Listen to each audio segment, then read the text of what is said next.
first warrant was served on September 11th of 2001, but was postponed.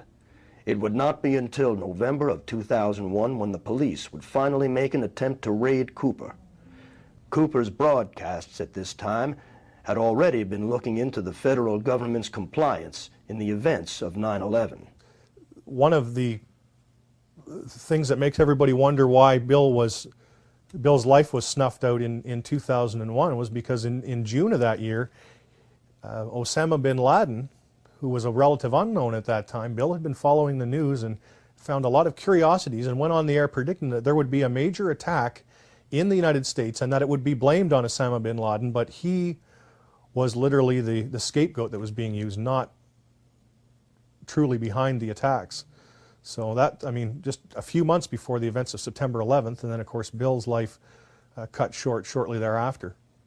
Supposedly, a CNN reporter found Osama bin Laden, took a television camera crew with him, went into Osama bin Laden's hideout, interviewed him and his top leadership. That very same week, inside a tent in a remote compound in southern Afghanistan, Osama bin Laden tapes an interview with ABC News correspondent John Miller. With the tape rolling, he declares war on the United States. And he came out and told everybody, within 3 weeks, Osama bin Laden is going to attack the United States and Israel. Now, don't you think that's kind of strange, folks? You see, because the largest intelligence apparatus in the world, with the biggest budget in the history of the world, has been looking for Osama bin Laden for years and years and years, and can't find him. Some doofus jerk-off reporter with a camera crew waltzes right into his hideout and interviews him. And I'm telling you, be prepared for a major attack. But it won't be Osama bin Laden. It will be those behind the New World Order. I wonder what Osama bin Laden's targets are supposed to be. And if they don't, if this doesn't materialize in the next 2 or 3 weeks, it will eventually materialize because they haven't succeeded in getting the guns out of the hands of the American people, nor have they succeeded in taking our freedoms away. And so I can tell you with a certainty, they must do something terrible in order to stop this backlash and regain the sympathy of the mass herds of sheeple out there.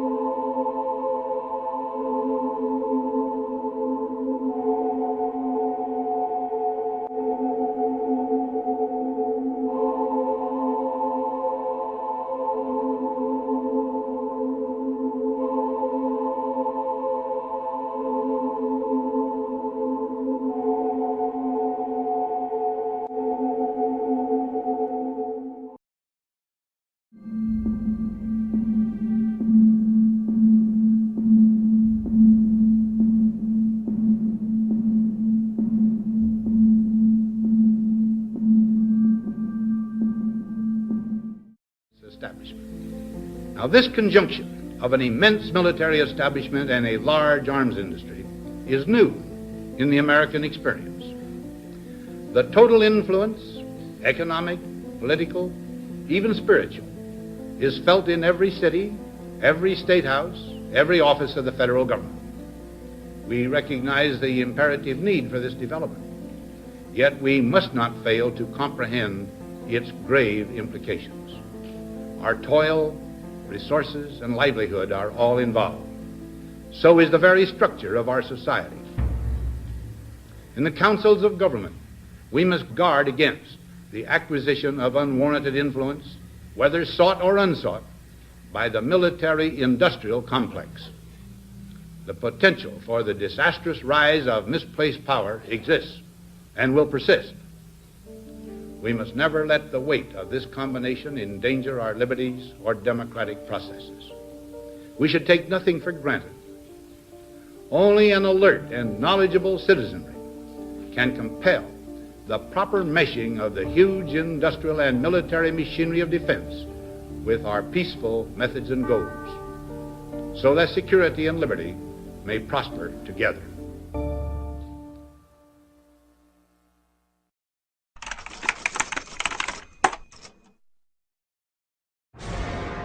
President John F. Kennedy. Ladies and gentlemen, the very word secrecy is repugnant in a free and open society, and we are, as a people, inherently and historically opposed to secret societies, to secret oaths, and to secret proceedings.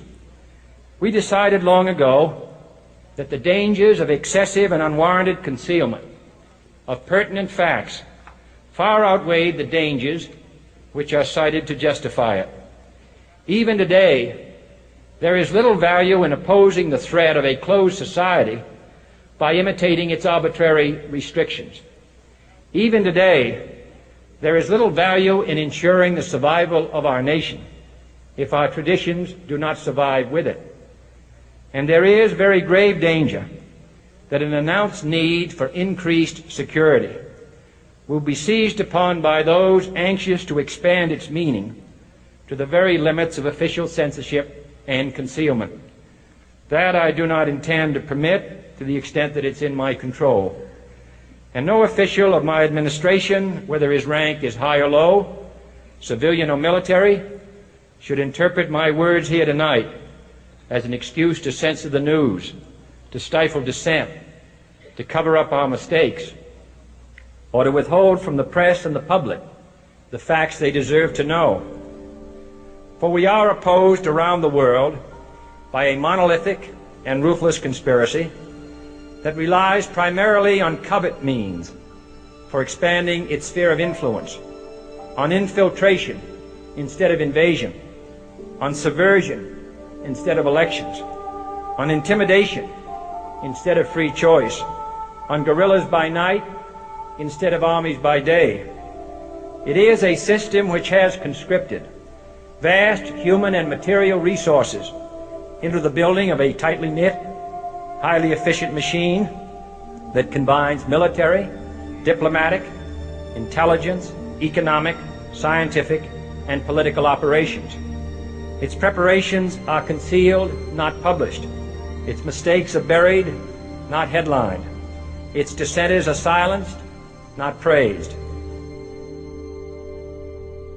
Its dissenters are silenced, not praised.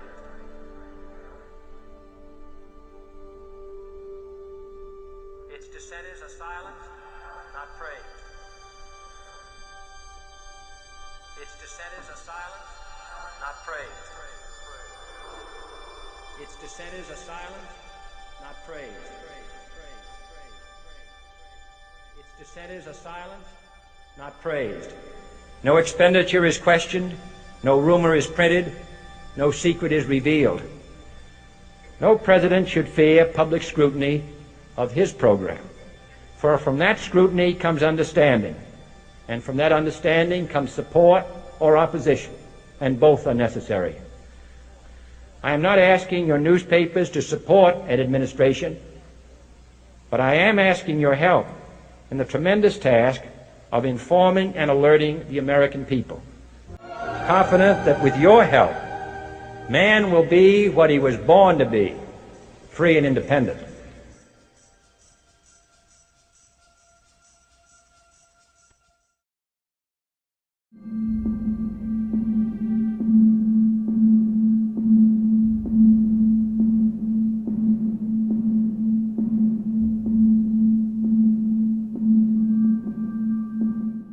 You were both in Skull and Bones, the secret society. It's so secret we can't talk about it. What does that mean for America?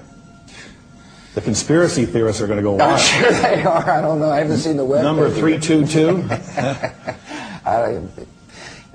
You both were members of Skull and Bones, a secret society at Yale. What does that tell us? Not much, because it's a secret. Is there a secret handshake? Is there a secret code? I wish there were something secret I could manifest. 322, a secret number? There are all kinds of secrets, Tim, but one thing is not a secret. I disagree with this president's direction that he's taking the country. We can do a better job, and I intend to do it. And we'll be watching. Be safe on the campaign trail. John Kerry, thanks for joining us. And we'll be right back. It's good to be back at the Council on Foreign Relations. As Pete mentioned, I've been a member for a long time and was actually a director for some period of time. I never mentioned that when I was campaigning for re-election back home in Wyoming. Senator Clinton, how you doing? I'm good. How are you Can doing? I ask you a quick question while you sign that? Sure. It was reported in June of 2006 you attended a meeting in Ottawa, Canada, the Bilderberg Group. Can you comment on that? What's going on at the Bilderberg meeting, and what do you guys talk about up there? I have no idea what you're talking about. Yeah, you do. It was reported you were up there, and people saw you up there. I just want to know what you guys talk about and meet about up there. Sir, I don't know. Why are they such top secret meetings? I have no idea what you're talking Your about. husband went to a Bilderberg meeting too. I'm just wondering. I'm not being rude or anything. No, I just want to know what happens at these meetings. Well, since I wasn't there, I have no idea. Okay, thank you, Senator. Thank you. Howard. There you go. Thank you very much. Listen,